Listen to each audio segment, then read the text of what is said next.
welcome back, ladies and gentlemen. I'm one of your co-hosts, Blake Ruffino. Alongside me is my counterpart and co-host, back from the NFL Combine, Joe DeLeone. Good evening, good sir. How are you? Good. I'm a little bit mentally lagging to a degree because of the lack of sleep. The lack of sleep I had in Indianapolis, a lot of late nights. I had way too much steak. I had 3 straight steak no such dinners. thing as strong carnivore. Just convert to carnivore. I don't know if I need to go that far, but your co-host lost 157 pounds. You can go on carnivore. It's okay. I've tried the carnivore thing. I don't really like it that much. I need carbs. I need fat. I don't know. I'm not a big kick, but I did enjoy the steak. Fat on on carnivore if you're eating steak. But regardless, steak's never a bad option. No. I went to St. Elmo's back-to-back days. Good Lord. Yeah. Well, the second time I went, a buddy of mine that I work with, his dad was in town, and his dad was like a doctor or something. He was like, I want to take some of your friends out and I'll pay for dinner. So I wasn't going to say no. You didn't even pay for one of the times. The first time at Harry and Izzy's, I also did not pay for. I had a former somebody I used to work with offered to buy me dinner for something unrelated. So I had 2 free steak dinners. It was a very successful trip. Outside of the good content that I put out, it was a very successful trip. I saw somebody say that you look like the Irish version of a young Mel Kiper with your hair slicked back the way that Who said that? Who said that? Me. It wasn't slicked back. That's how my hair always looks. It was, and you look like an Irish Mel Kiper. The ironic thing about that. Why do you hate that? Mel Kiper is a gangster.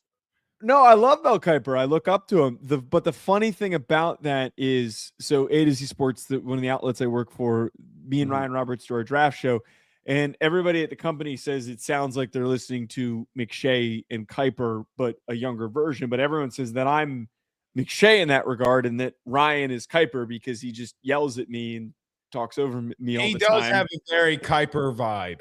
Yes.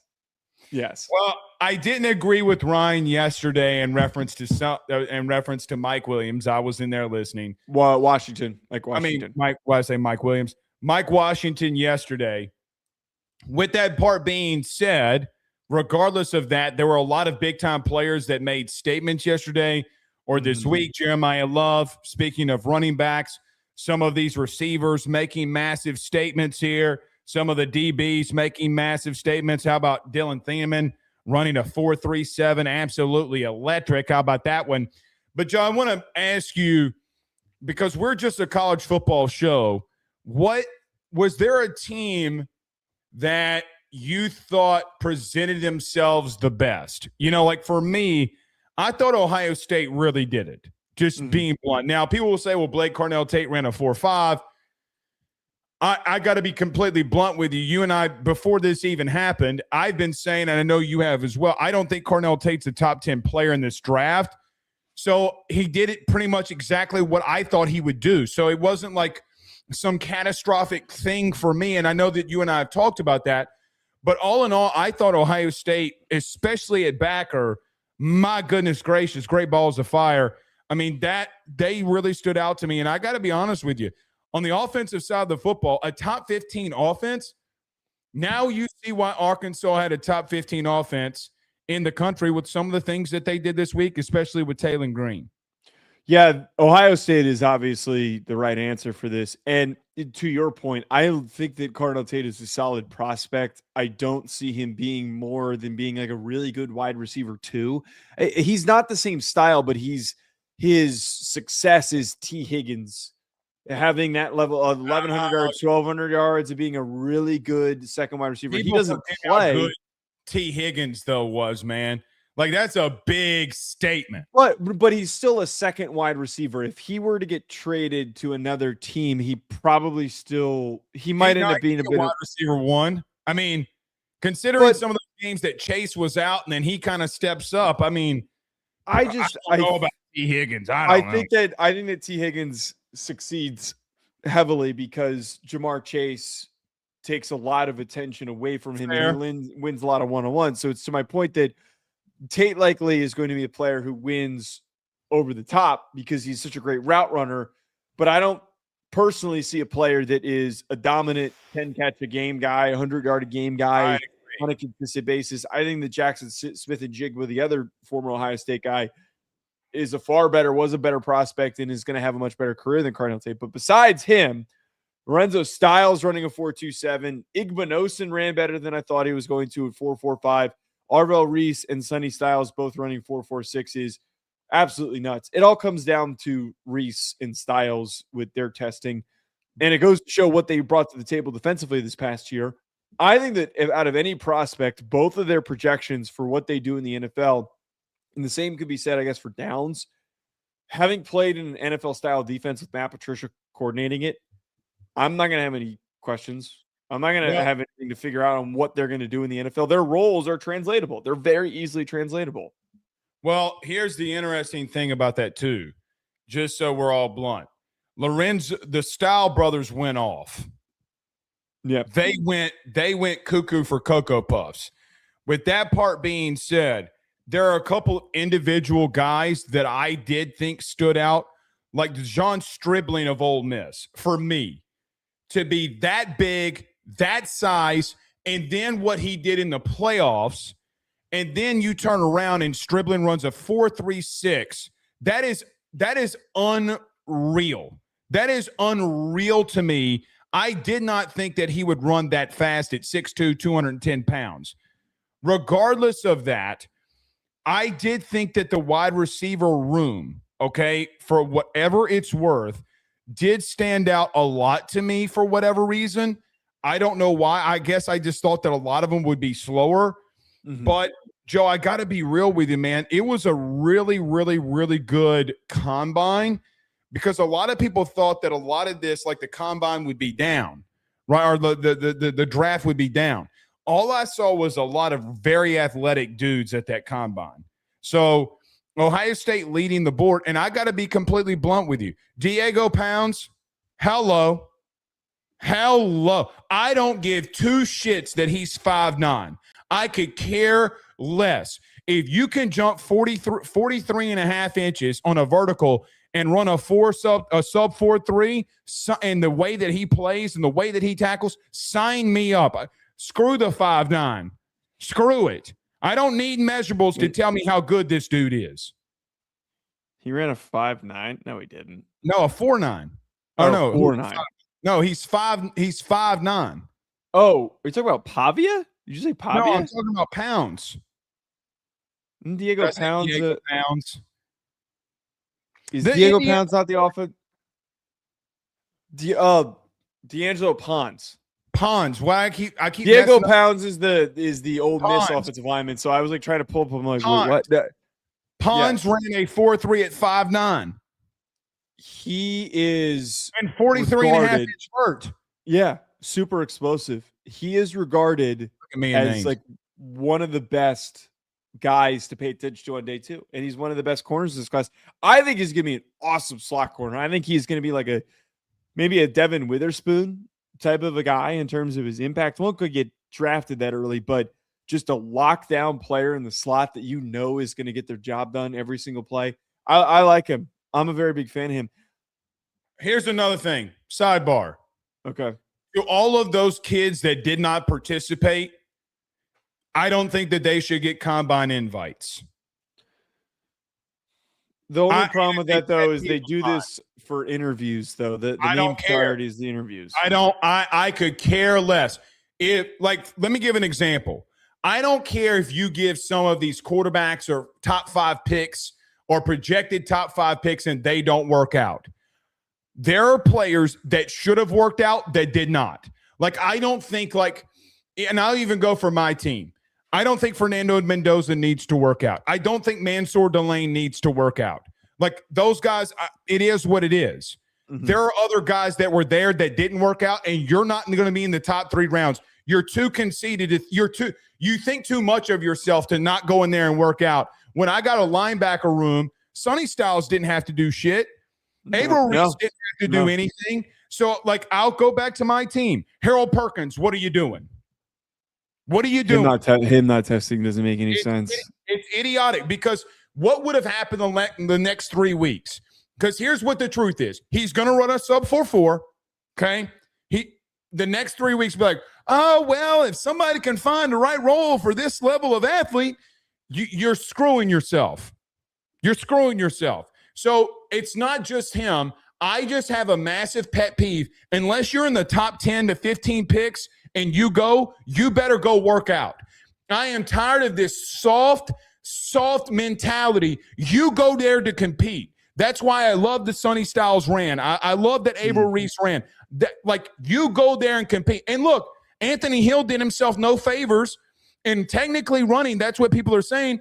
He's 230 pounds running a 4.5. What are you talking about? 4.5 is a good time for him. And the other thing, too, with his play is that he wins in terms of the fact of, like, how quickly he changes direction, how quickly he finishes when he in short areas. A 4.5 is not – that's pretty on par for expectation. Hence why there's always a lot – right. There's a lot of misunderstanding on what these numbers tend to mean. I do agree with you. One guy that really bugged me that didn't test was Jonah Coleman. Apparently he was saying that he was going to test really well and then proceeded to not test. So I don't know if there was some sort of a That's like the guy in high school who says, well, that's like the guy in high school who comes out and says, yeah, man, I throw low 90s. I throw a low 90s fastball. And then he doesn't want to pitch because it's probably low to mid 80s. Yeah, I'm tired of don't run that mouth. Cancellations. I'm tired of the cancellations for guys participating. Unless you're coming off of an injury, you should be required to do testing. You should. How about you should have to do it. I don't care if you do all of them. I'll meet you in the middle. You must do 3 of the 6 big things. You should at least have to do on-field workouts. Like, you should, the athletic testing stuff, whatever, you should have to at least do the on-field workout. If you are not injured, you should have to go out there and perform in the on-field testing. Bugs the shit out of me. Because what do you think about Xavier Thomas now? Like, I mean, he, regardless of what anybody, he will get drafted now because he ran a 4.28. There are GMs and people who will do something because he ran a 4.28. Mm-hmm. Come on, you got to go there to compete. It drives me insane. And we get away from stuff like that. All right. Yeah. Everyone do us a favor by hitting the like and share. Share to all those groups if you're on Facebook and to all those social media pages. You're watching us, listening to us on YouTube. Like, subscribe, notification bell, and wherever you listen to podcasts. Rate, review, and subscribe. Every Ruffino Joe show is brought to you by our good friends over at FanDuel. Download the FG Sportsbook app today. Use your mobile device in doing so. For any thoughts, questions, and concerns, when you do use the mobile app, go to FanDuel.com/RG for more details. Joe and I suggest that you use your preferences so that way you know that you are or what you're betting per month. I set them every month. I think that you should as well, and that's why we partner with good friends like our ones over at FanDuel. All right, Joe, let's get into it here. Brendan Sorsby, the former Cincinnati quarterback, is being sued as well. Now he's transferred to Texas Tech. And this is the second time that we've seen a high-profile quarterback getting sued. I'd throw Darian Mensah in there first. Now Brendan Sorsby getting sued over NIL, TV revenue situations in reference to a contract that he signed, and more than likely what happened with Darian Mensah is going to happen here. But Brendan Sorsby, the Texas Tech quarterback, has been sued, and I would assume is likely going to lose and going to have to pay money back to Cincinnati. Yeah, the argument that's being made is that Sorsby signed an 18-month, 2-season contract agreement that would require him to stay and be a part of Cincinnati, and he owes a $1 million buyout. The counter argument that is being made by Sorsby's attorneys, and this was the statement, Brendan's departure from the University of Cincinnati was amicable, so this lawsuit is surprising. He coordinated his departure from the school with coaches and officials there, and he even helped them to find help them to find and recruit his replacement. There we go. Got it the third time. I just don't understand, Blake, why like we are in this world, why these situations keep happening. I have brought this up numerous times that these lawsuits are kind of just a mechanism for producing a buyout. I feel like I repeat myself over and over and over again with the statement that we need some sort of a formalized process for guys entering the transfer portal. We're going to get to some transfer portal stuff with some new rules coming soon and some punishments, but it feels like every layer to this is constantly being exposed for how disjointed it is. Like, why do we have to have a guy go to court over something like this? Why is that the result? What was missed? Why didn't he pay the buyout? Did Sorsby and his team expect that they didn't have to? Did Texas Tech expect that they didn't have to? There's something that we're missing here, and I think it's just another layer of proof that we need a consistent procedure for when guys decide to leave. You know what's going to happen with all of this going into next offseason, don't you? What? You know how there were players that wanted to enter the portal but couldn't because they signed contracts, or you have situations like Darian Mensah or Brendan Sorsby. You know what's going to happen. What? Kids aren't going to sign 18 to 24-month deals. They're going to sign they're going to sign 12-month deals, because let me tell you what's about to happen here. If you think that players and agents are not going to wise up to some of the things that you're doing, I'm sorry, Joe, they're not going to sign 18 to 24-month contracts. Why would they do it for these lower level schools? Like, I don't think that you going into another offseason, and it might take a 2 full years for this to happen, because some kids sign 2-year deals. Agents are not going to let their players sign 2-year deals anymore. Not in my opinion, because they're going to wise up. Now, in reference to that part, I just know that these agents won't do it anymore because they're looking for the biggest payday. Second, go ahead. Well, I'm just going to say, though, but the counter to that and the negative downside to that is that you are removing security. It's why, like, guys in the NFL want to sign long-term deals.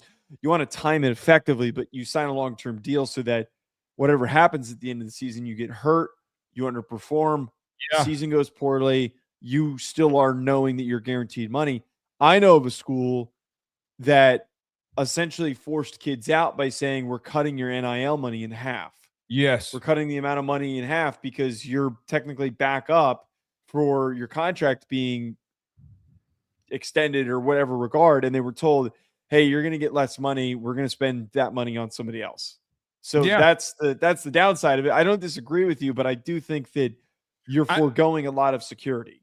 Yeah, you are. But players like Sorsby, who know that they can do something like this, are not going to sign these level of contracts. Why would you? But did he know, though, that he was capable of being the highest paid kid in the portal? Well, I don't know if he knew that specifically, but I'm going to tell you right now, do you think that any of these agents and I call them street agents, do you think that they have a logical mind? None of them have logical mindsets.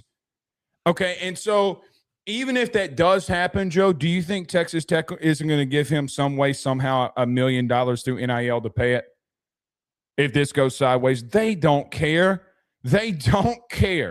So I think that this is really and truthfully, for schools that are spending money like Texas Tech, I hate to say it like this, I think it's a nothing burger. I really do. So he can lose.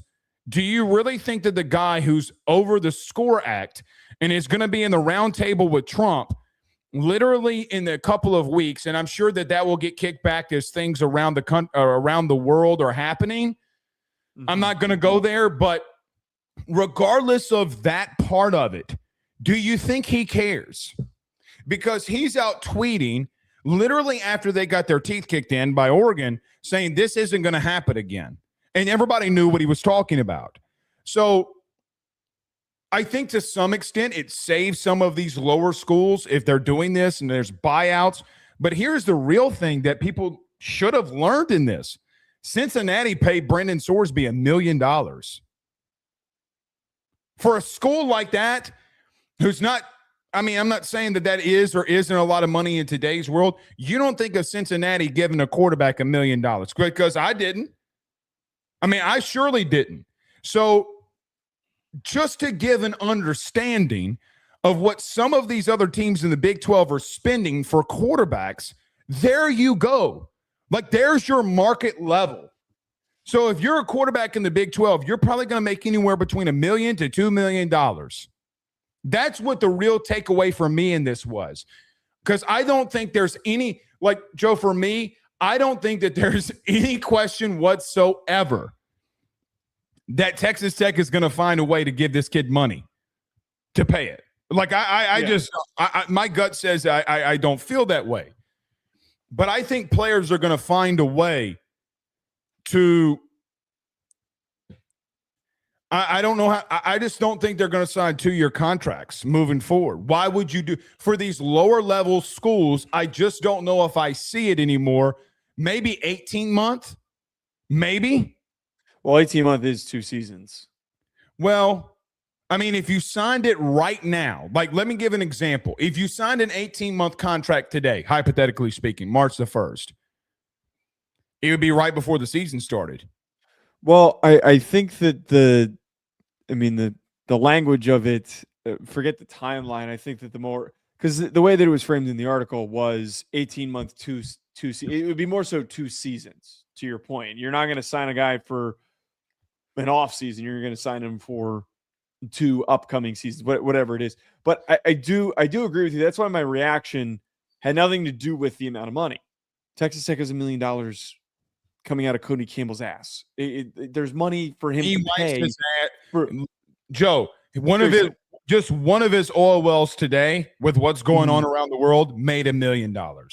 Exactly. It's not hard for him to come up with the money to pay for this, nor probably the athletic department to pay for something like this. I'm tired. And all these topics today, by the way, it's interesting that the theme on today's show is things that I'm tired of talking about. Me too. This is the first example of things that I'm tired of talking about. I really do really want to know, and I hope that there's some more reporting on this. I want to know why he did not pay the buyout. It says that his buyout of $1 million was due within 30 days if Sorsby transferred to another university before completion of the agreement's full term. The buyout stuff, I think, is good for the future of the sport. It is good to have these things in there. As much as I understand what you're saying with the 2-year stuff, I don't think it's a bad thing to sign a contract that guarantees you money that has a buyout built into it. The thing is that the school that's signing you should be willing to pay the buyout. This is why I'm kind of coming down to take the security and then only leave if you're getting a gigantic deal like Sorsby did from a school that has the money to throw around. Same thing happens with Mensa. The same thing happens with Sam Levitt is another guy. I don't think that he had a buyout, but Umami Ellen was the guy who had the buyout. That was who I was thinking of. Yeah, guys, right. That money means nothing to some of these programs. It's like, oh, well, we'll get you to go away so we can take the player. I just wish that there was more consistent procedure that we didn't have to do this crap. The Umami Ellen example is actually an interesting one because that one just kind of went through and they gave him the buyout, and then that was the rest of it. There was no lawsuit. There was nothing. Can you imagine, by the way, you take the best 2 defensive players and an entire offensive staff, and LSU only paid like $3.5 million? That is pretty crazy. Think about that. Think about that for a minute. Do you think that Verge Alsbury cared? Do you think that they cared? Hell no. So I don't disagree with your premise on that one. And going to your first question in that, why didn't he pay it? You know what it sounded like to me when I read it to start off with? I wonder if he went to the Cincinnati coaches staff and said, hey, look, I have an unreal opportunity. I don't want to leave you high and dry, and I'm going to help you out here. And they said, okay, sounds good. And they came to some kind of verbal handshake agreement, and then Cincinnati came behind that and said, screw you, dude. We're going to get our money. It's exactly what it sounds like to me. Not that Cincinnati is in the wrong in any of this, because here's the real truth. Everybody pointed at Cincinnati saying that, at least if you read the comments, that Cincinnati's in the wrong. How are they in the wrong? If Texas, they're owed something. Tech is going to play the game, if LSU is going to play the game, if all of these schools are going to play the game, well, guess what? Why can't Cincinnati? Why can't they? they're the most subject to getting the short end of the stick and all this stuff because, a school like Ole Miss still has money to spend. Well, and you know what else? Ellen example, and for Cincinnati, they don't. Getting that $1 million goes a very long way. Goes a very, very long way. No, they're not getting their money. Joe, they're not in the playing portion of the season. That budget. I mean, Joe, we go through this. I mean, this is probably too much information. Clearly, our revenue months for you and I are from August to let's just say February 15th, because that's just really the truth. From August the 1st to February 15th. Do you think that it doesn't happen that same exact way for when Cincinnati turns the lights on a Saturday night? Mm-hmm. I mean, so they need the money. This is a nothing burger to me because even if he loses, I think Campbell and company will pay that and not even blink an eye. Right. Not even blink an eye, which, by the way, there are journalists that are out there that have done public records requests in reference to Campbell. Joe, is he giving percentages of LLCs for oil wells? Because if he is, and these kids are going in business with him, and he's supposed to be a part of the school act, I got to be honest with you. I mean, this is alleged, okay? So before we get sued, allegedly, I just got to be completely honest with you. That doesn't sit right with me. I don't know anything about that, so I don't. Okay, this is all alleged. Again, alleged. But you had some scuttlebutt on Twitter from Cincinnati people saying, why is Brendan Sorsby's name on an LLC? And I don't know. I mean, could it be AI generated in the world that we live in right now? Very well could be. Who knows? But my goodness, I still think it's a nothing burger. Nevertheless, do you think anything comes of this? We didn't even because I think it just pays the $1 million. I do too. Just like with Mensa, it was the headline was spicier than the outcome. Hold on. It's been 60 days though. Do you think that they took 30 days and kept giving him warnings and he didn't respond? No, my interpretation of it was probably, hey, are you probably kept thinking like, oh, he'll pass, and then realized, oh, he's not going to pass. And they probably reached out to the agent, and the agent said, why, we ain't doing shit. He's gone. He left already. And then Cincinnati decided to hold him accountable. That was my interpretation of it. Wild. Absolutely wild. All right. Let's move on here. Joe, the NCAA, I don't even know what they're even doing anymore. So I'm just going to call this that they put out a statement. So the NCAA put out a statement. And the way I know you were at the combine this week, I don't know if you saw what I tweeted when all of this started being reported. First off, the way that the NCAA announced this was god awful. Okay. And I've said as much. Go look at my Twitter, whatever. But the NCAA came out and they called it the NCAA crackdown, that if teams are going to take players who withdraw from school in the spring and enroll in the fall semester, that there is going to be stiff punishments for those teams because there is a loophole for you to get around the transfer portal. Just to give an example of what we're going to talk about. So technically players can withdraw from school and enroll in another institution.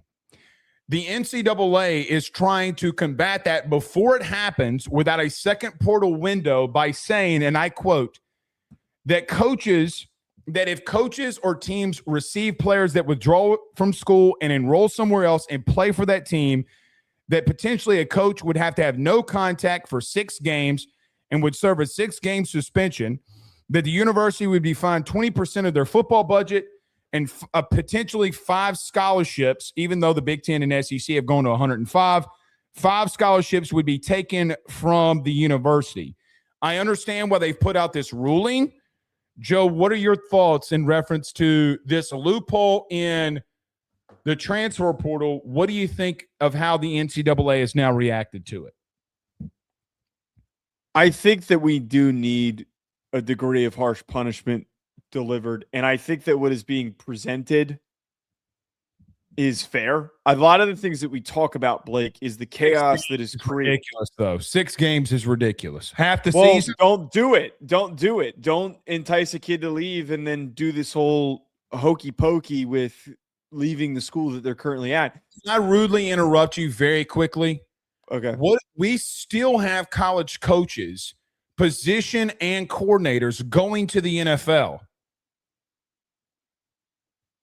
So, okay. I'm just saying that there's no. We make a ruling and saying, hey, 3 members from this defensive staff are no longer there, and you're demanding that the players stay there. I think it's too complicated to frame it like this. So basically, what you're asking here, okay, here's where I came down on this.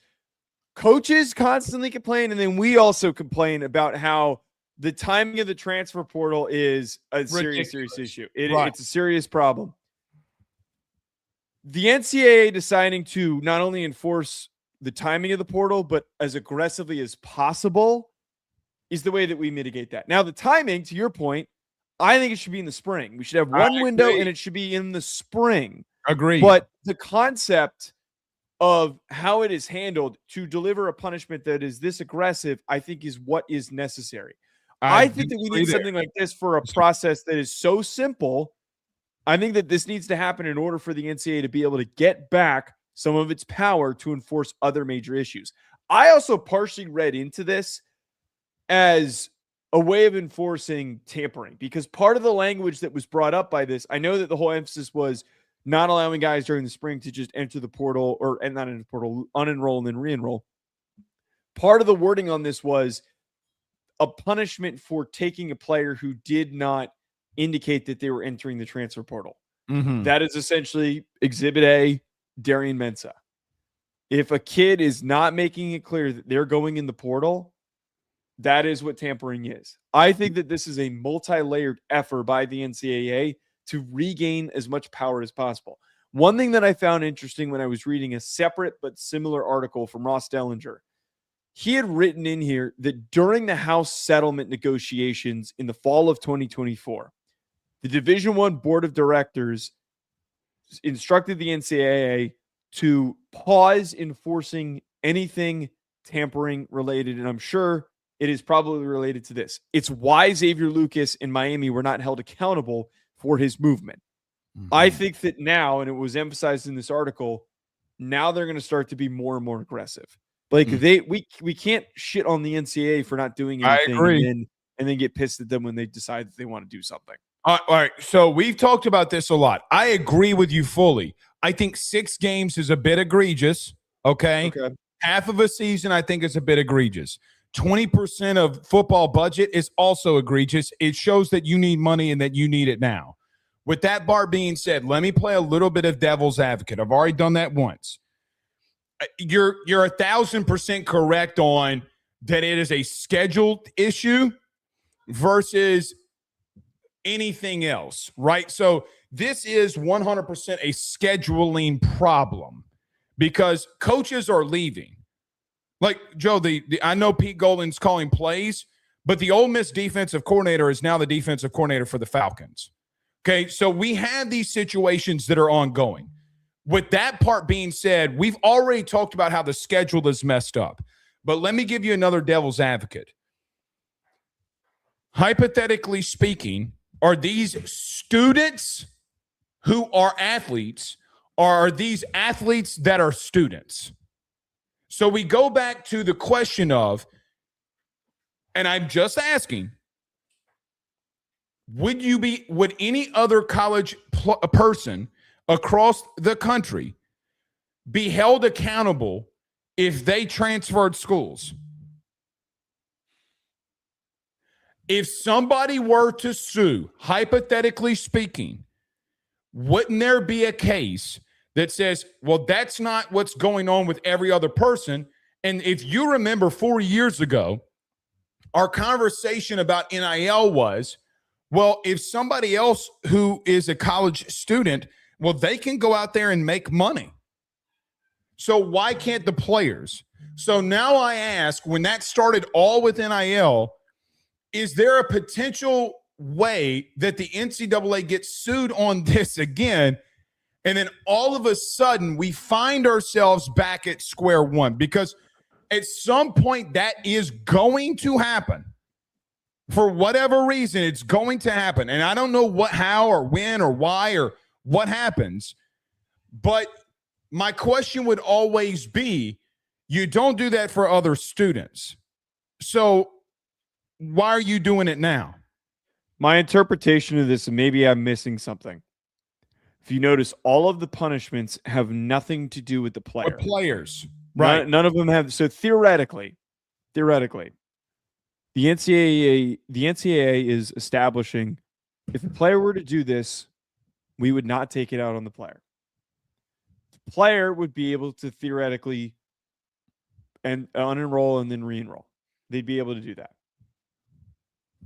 The punishment is delivered to the coaches. On what grounds? I'm not a lawyer. On what grounds would a coach have to sue the NCAA? What? Let me tell you how.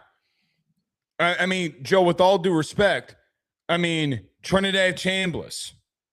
I mean, they're suing over the smallest of things. But wait. Those court cases, though, that are happening have everything to do with players' rights, because historically players' rights have been completely, they have been. Well, Joe, you can. It has not been healthy. The players' rights, Joe, this relationship with teams and with schools says everything has been unhealthy, and a lot of this stuff is trying to fix all the previous problems. You are taking it out on the coach. What is the coach's argument supposed to be when they're countersuing? What is their argument going to be? Yeah. Okay. So he's a student, and everybody else around the country can do this. But the coach would have to sue. The coach would. What is the coach's argument? Lane Kiffin wouldn't sue and saying, "Hey, this kid's not playing. He wants to come here. We think he can play, and so because of a screwed up schedule and timeline, three position coaches on the defensive side of the football went to the NFL, and he doesn't want to be there anymore." I don't think you can argue that in court, though, because the counter argument is you're agreeing to these punishments by being a Division I coach. They're not agreeing. Hold on. First and foremost, these schools are not agreeing to this level of punishment. Let's make that very well understood. This has not gone through yet, by the way. But if you are a Division I coach, you are agreeing to the circumstance that you could be punishment for doing anything. You could be punished for violating any rule. They're not agreeing to that. There's no school agreeing to those level of punishments. There's not one school in the country that will agree to that. What do you mean? To be a Division I member, you have to adhere to the rules. Joe, you have to adhere to the rules. You can't just choose what to adhere to or not. What rules, especially that they're overseeing and governing? There are no rules. That is, I think, like a broad, cliche to state. Yes, I agree that there should be something here, but at the same time, you can try to take it out on the coach or do whatever. But here's the problem with the NCAA at the current moment. You're coming out with all these statements, and yet I got Ole Miss and Clemson having a tampering issue, and you haven't even made a statement other than we'll look into it. Well, no, they have made. Yeah, they're not. We talk about this is a long process. That was not that long ago. That was a month ago when that happened. That was a month ago. Be a long process. We have the entire timeline. I would imagine that they're probably going to, and that was one of the things that I read, that they're moving forward with a lot of these tampering cases soon, very soon. I think that's unrelated. Joe, this isn't going to hold up, because if kids can transfer, like if you're not an athlete, somebody's going to sue and win, because you can't overrule that. And the NCAA for football, as an example, it's not the NCAA playoff.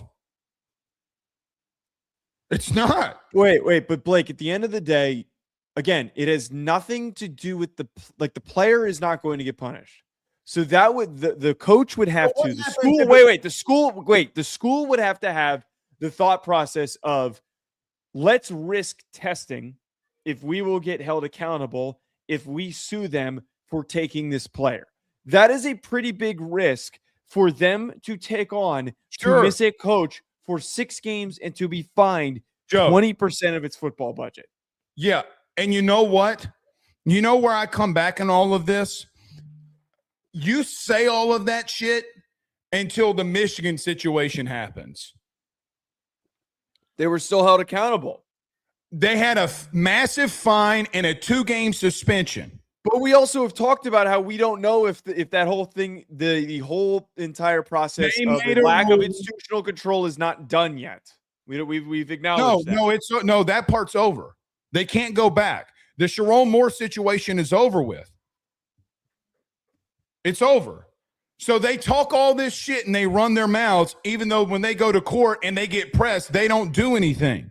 But they were still punished. They were still punished, though. The NCAA not 6 games and 20% of their football budget. They weren't.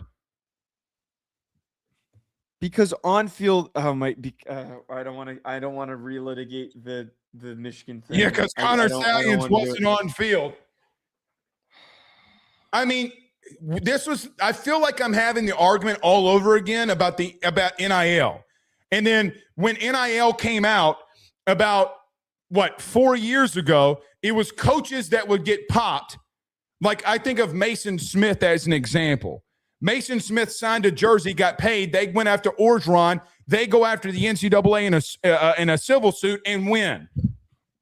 But a lot of times in those previous situations, those players were made ineligible. And I think that what I'm going to keep coming back to, the language of not indicating a player would be punished, I think complicates the situation more, because I think that the NCAA now realizes, and remember, Nico, with his whole situation, which opened the door for them getting sued, Nico was potentially going to get punished. And that was where the NCAA made their gravest mistake. I think that the NCAA has been shot in the foot too many times by their own mistakes that they realized that they shouldn't mention the player one bit. I just find it very hard to believe that a coach would capably, one, be able to argue in court that they did not violate rules that they technically agreed to by becoming an NCAA head coach. And then two, they also would take on a huge risk for theoretically likely a player that would not be so significant for their team's success that it would not be worth potentially losing. I got a scenario. What if the Pat Fitzgerald at Northwestern situation happens before the season? Aren't players allowed to enter the portal once their head coaches are fired? They are. Okay. So there's one of them. What about position coaches? Well, but that doesn't apply for this because somebody's going to sue off of that. You ask what the grounds for a coach is. The coach can go out there and say, listen, this kid left school. He withdrawed from school. And because his position coaches started to leave and went to the NFL, he had nowhere to go. What are you going to do then? What are you going to do when 4 members of a defensive staff in college are now in the NFL? Because that has happened. So now what? They have screwed themselves essentially in not moving the timeline back. Well, this isn't a set, locked-in thing. Yeah. They're proposing a number of things that are going to get voted on. So there is room for these things to be adjusted and changed. They need to move it back to the spring. I got a great idea. You ready? March 1st, today. Open up the portal. I think it would have to be. Well, here's the other thing too. You can't enroll somewhere mid-semester. You just can't do that. You can't. But you can't enroll. But you know what it would prohibit? You know what it would prohibit? You know what it would prohibit though? It would prohibit kids from going in the portal in the first damn place because contracts would need to be signed in January. So you would start limiting some of these kids in this mobility. I just think that the better timeline would probably be end of April, May. I think right when enroll for the summer. That is what it should be. And I think that this makes it all a little bit more easily enforceable. So hypothetically speaking, with some of like USC and some of these other schools, what do you do with all these position coaches leaving? Well, that's why you move it back. I don't have an answer to that. I'm talking about right now. Like I'm talking about, like, what do you do right now? Like if I came to play for this coach, which you play for a school, not a coach, we got to get over that. That doesn't happen. So what do we do now? Go wait until the next transfer portal. Well, wait, here and also wait, Blake, in all seriousness, though, like I get what you're saying, but at the same time, how many times I find it kind of annoying that these kids ultimately are so fickle that they can't go through the adversity of their coach leaving like that. I understand what you're saying, that they should be allowed to if they don't feel comfortable being there. But at the end of the day, if your damn coach leaves, just freaking stay. It's just like the thing that we talk about here with these players where they're not starting as freshmen. They get freaked out and they get upset and then they leave. I wasn't really thinking of freshmen. I was thinking about portal additions. Oh, if you bring a kid in the portal, well, just you were recruited to go play for the head coach. Stay. Just stay and play. Like, God, is it really that hard to show up and do what you were contractually agreed upon to do? No. So to your point, I'm trying to play devil's advocate a little bit here in reference to. I know you are. I'm trying to play. I agree with you. Stay, overcome the adversity. I'm with you there. At the same time, there just comes a point in time where you don't tell any other kid in the country that he can and can't enroll wherever in the hell they want to. These kids have a lot of liberties. And honestly, the more that I think about the example that you're providing, some of these kids could use the adversity. God forbid that that's so adverse for them, so difficult for them that their coach leaves. You should just have to freaking stay and gut it out. No, it'd be much better for you. At all. No, I agree with you on that part. I'm just trying to play devil's advocate of where they. I got you. All right, stay your happy ass in school, kids. Stay in school. School is cool. I know you're referencing. Say it. It's an Adam Sandler movie, but it is. The name of it. Which one is it? Blank Napier. That's the first word. What? Billy Napier went to this school. I'm giving you a massive hint. Billy went to Billy Madison. Yeah. See, everything comes back to football. There you go. All right, before we get out of here and take some super chats. Oh, sweet God. I can't believe we got to get to another one of these. Chandler Morris is suing. He's trying to get another year of eligibility. He's been in college football since 1987. Not really. He's been in college football since the year 2020. Joe, sweet God, what are we doing? What are we doing? Your thoughts on Chandler Morris trying to get another year of eligibility? Jesus. Yeah, I mean, this is the furthest example of, oh my God, we've gone too far. Aguilar didn't get his eligibility. He didn't. And he was going to stick around and play for a ridiculous amount of time. Chandler Morris should not get another year of eligibility, man. 7 years of eligibility is what he is seeking. The argument comes from the fact in 2022, during one of his many stops in college football, when he got hurt and Max Duggan took over, took the team to the national title, he should have been given a medical red shirt. Like, he had 7 years of college football, or 6 already. At what point does the medical red shirt start to become a complete and utter joke? This also, I know that there have been examples of guys who have played like 8-9 years. Those guys didn't step on the field for the first 3 years of their careers. Chandler Morris was playing. Chandler Morris stepped on the field at every stop that he was at. Blake, we cannot keep doing this. We can't. Chandler, good on you, man. You had a great season this year, dude. You had a great season at the end of the year to take UVA to a level that nobody saw coming. Mm-hmm. Awesome stuff by you. But holy hell, go join the Clemson coaching staff. Go join your dad. I'm being serious. I'm being so serious. Like, why? Why is this? Why does everybody think that they need one more year of eligibility? Well, do you think that he's trying to do that to go play for his dad at Clemson? That is a rumor. That was something that one of the things that I read, that there's speculation that he could be not going to Virginia. He could be trying to go to Clemson. Right. Well, Virginia went and got a portal quarterback. Here's the only, I don't want to say pushback. He did have 2 season-ending knee injuries in 22, but they missed 2023 as well. So there are 2 seasons where he had season-ending injuries.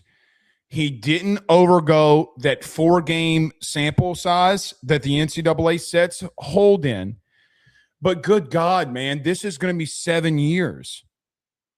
I mean, I have a real problem with this.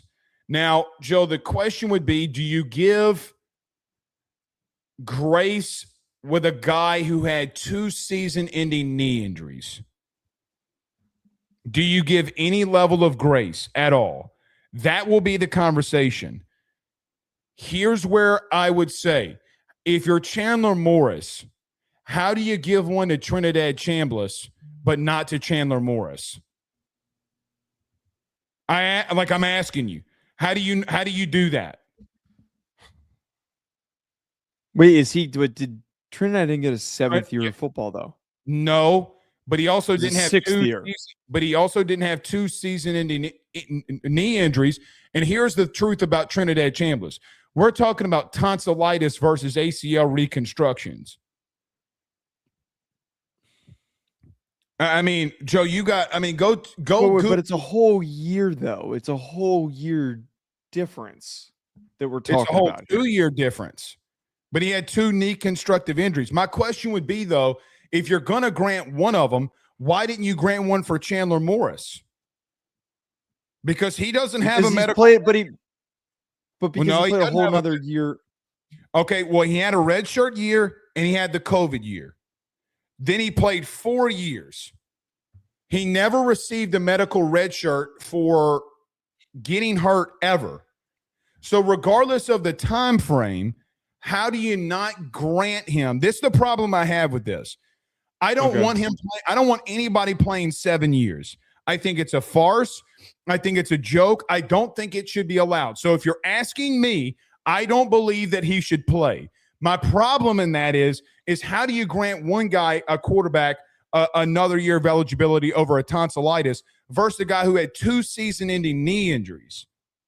Okay, the way there's 2 key differences here, and I don't disagree with you. I think that we both are on the same page that the Trinidad Chambliss situation opened a can of worms.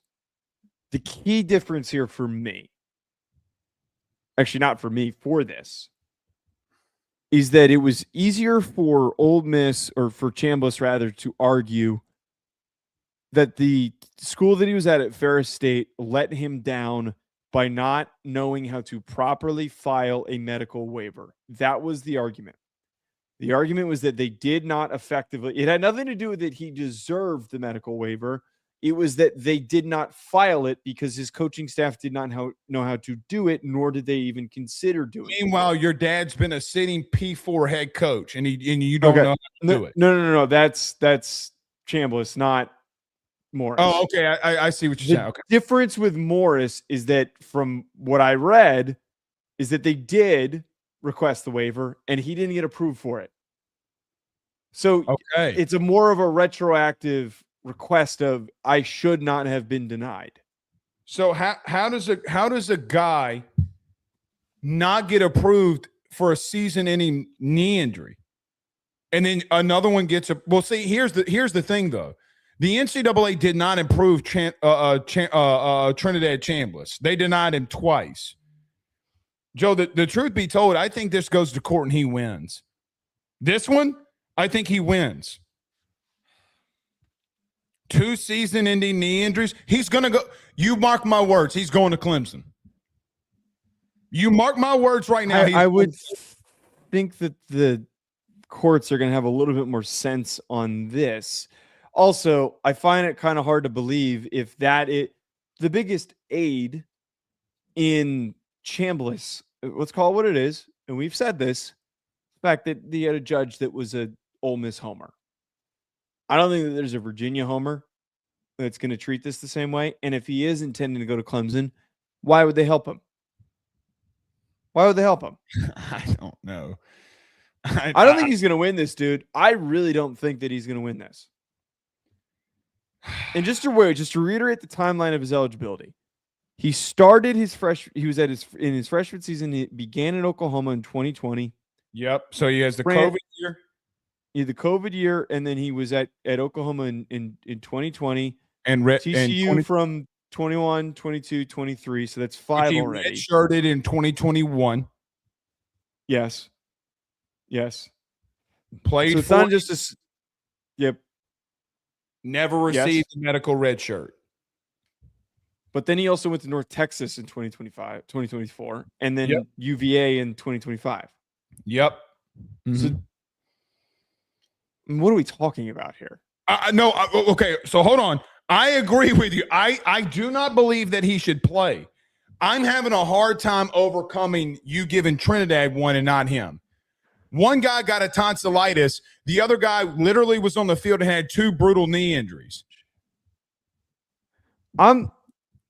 But again, I know that you're not like advocating for him. I'm a little. I don't. I'm not advocating for him. I just think he's I know good. You're not. I think that where I'm like the map of lining up the puzzle pieces here is so absurd because I get it that he's been in college for 1, 2, 3, 4, 5. He's been in college for 6 years and he's played like more than the allotted amount of time. Didn't he have 2 seasons where he only played 4 games? That's what I'm trying to figure out. The first year, I thought I had this tracked earlier. 22, if you remember, when Duggan came in, he plays 4 years. Correct? Are you looking at it? I am. He played in 3 games in 2022, but he did not play like a full. Okay, that's what they're going to attack. You mark my words. That he should have received a medical red shirt, and that Sonny Dykes and them did not give him one. You mark my words. The convoluted nature of this is all the proof that we need to show that this should not be possible. Again, I know. I agree with you. It makes me want to hit myself in the head with a brick. You should. We all should. I wonder. So my freshman year. What happens if he goes to Clemson? By the way, I don't know. I'm gonna hate that. My freshman year, I didn't start at the beginning of the year. The kid over me tore his ACL 7 games into the season. Oh, so you played through the NCAA and win. Well, so this is my point. I started 39 games, but I started 3 years, and my freshman season, I played 1 snap in 1 game, and I played 4 games. So I wonder if theoretically, retroactively, I could have year of eligibility. Yeah, to go get 1 more year of eligibility. Would you really do that? Those guys would bust your head wide open. Would you? I wait. Freeman called you today because technically you have a year of eligibility. He ain't calling me though. I weigh 50 pounds less than I did in college. I ain't getting the phone call. Just hold on. You can gain 50 pounds in 3 months. Not good weight. Not good weight. Well, the TRT and testosterone testing is done So we're trying to skirt eligibility and then proceed to violate. Why not? Why not? Violate the if PD policy. If Marcus Freeman called you today and said, "I need a long snapper," you wouldn't go. If I was at least 200 pounds, I would, but I'm not. So no, I'm not. You better get that bird chest up, Joe. You better be eating your TRT. All right, a couple of super chats here. Shaquan with a $5 super chat says, Blake, I knew Xavier Thomas was quick, but 4.28, boy, he was moving. I was expecting that out of Barryon, honestly. I did not see a 4.28 coming from Xavier Thomas either. I got to be honest with you, Chris Hilton was a little disappointing, by the way. Yeah, the 4.41 was not, I'm assuming, what he wanted. I said this to you. Go ahead. No, go ahead. What were you going to say? I felt bad that as soon as he took off on the first one, that Fernando Mendoza was walking in, and he kind of, if you see right at the 10-yard marker, he go back and rewatch his 40 run. He kind of stops a little and then just keeps running. But the second one, you run the same time, so you can't argue it. Part of what I said to you though is that it bothers me when some of these trainers like hype their guys up before they go and participate, and then they don't end up doing them as well as everybody thinks that they can. So like, I was saying it to you the other day when you were saying that you thought his agility numbers were going to be really good, and I always come back thinking some of these guys are really bad at testing these things and whatnot, and there's some sort of blurred line. One example, Audric Estime didn't his 3-cone drill pretty high? It wasn't. No, it was like in the middle of the pack. Okay. Yeah. Audric Estime is a good example of this, though. His trainer was going around telling everybody he was going to run a 4.4, and he ran the slowest time out of every single running back. Yeah. Right. So, no, I thought of LSU guys, I thought AJ Halsey was the best. Yeah. Yeah. Mm-hmm. Absolutely. I thought AJ Halsey was the best of all the LSU guys. Mm-hmm. Shaquan says, "Oh man, I saw this as well. I saw this. This is Colorado backup quarterback Dominique Ponder passed away at 23 years old, car accident. Man, prayers to his family and the team and everything. Man, yeah, that's awful. That's awful. I don't. Let me say this, okay? Devonta Lee, who Joe played at LSU and Louisiana Tech, passed away this past week. My mother taught him. Wow.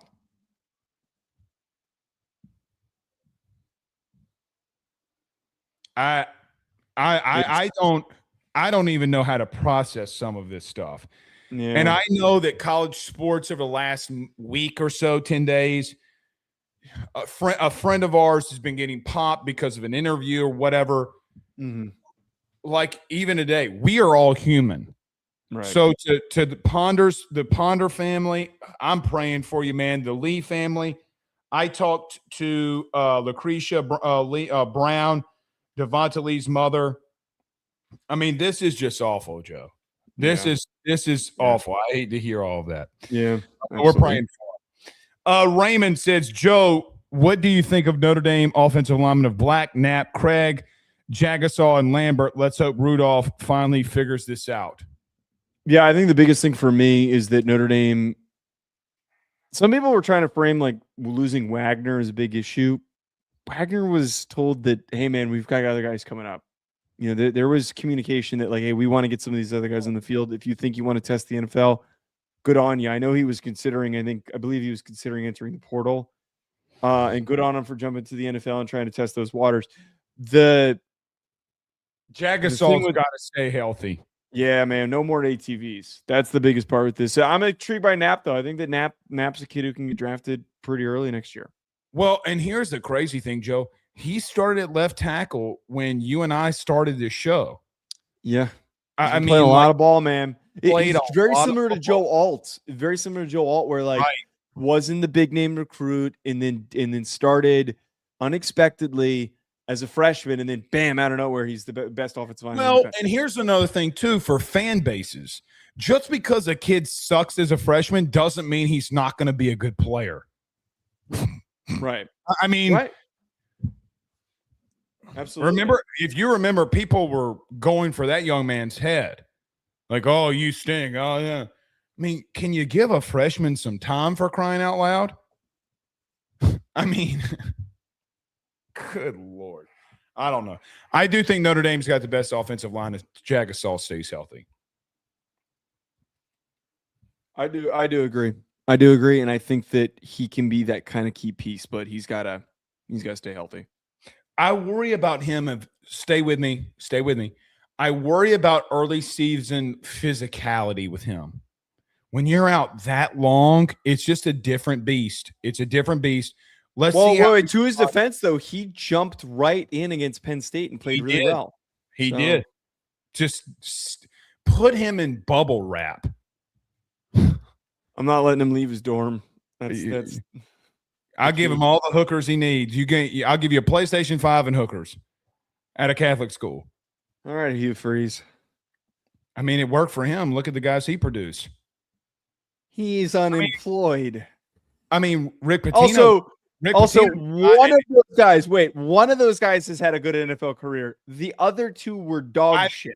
I don't think about that in NFL production standpoints. Kim Dichie and Laramie Tunsil. Treadwell were bad. Well, Tunsil was good. Treadwell was bad. Yeah, Tunsil's the only one, but Yeah. Tunsil had the whole gas mask incident. And he ended up being the best one of the bunch. And he wind up being the best out of the bunch. All right, we'll see y'all again tomorrow. Service announcement. We'll be live at noon tomorrow. So we'll see y'all all there. Joe and I start our previews. It is the month of March. So we'll see you there. We'll start our deep dives and previews. Until then, we'll see y'all soon. Y'all have a blessed night. Peace.